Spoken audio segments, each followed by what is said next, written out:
Salut, bine ați venit la Military Test. Astăzi vă prezint două modele de la Columbia. Sunt două modele asemănătoare.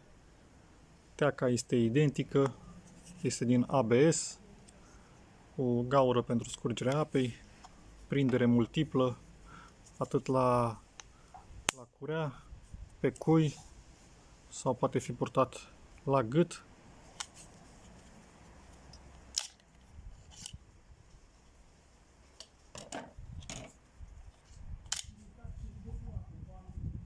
Un model tip push dagger, iar altul cu un cuțit normal, cu lamă cu serații. În teacă poate fi băgat pe ambele părți.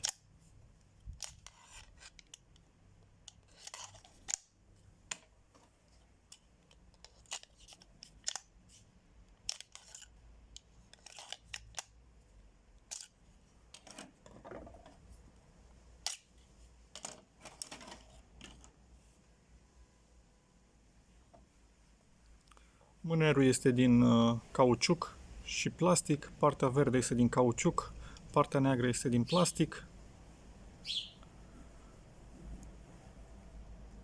Modelele sunt 2928B și 2918B.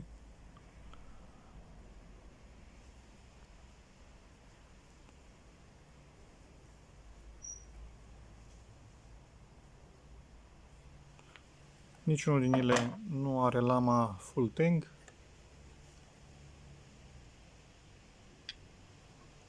Au lama până aproape de jumătate și la capăt, având în vedere că au un pin metalic, mai este cam încă 1 centimetru.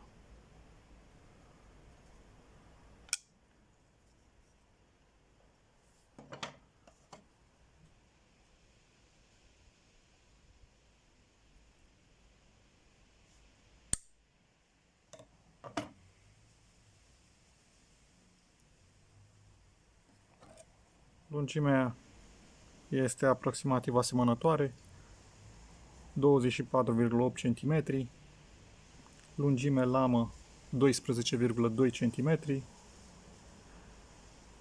grosime lamă 2,8 mm și greutate aproximativ 129 de grame.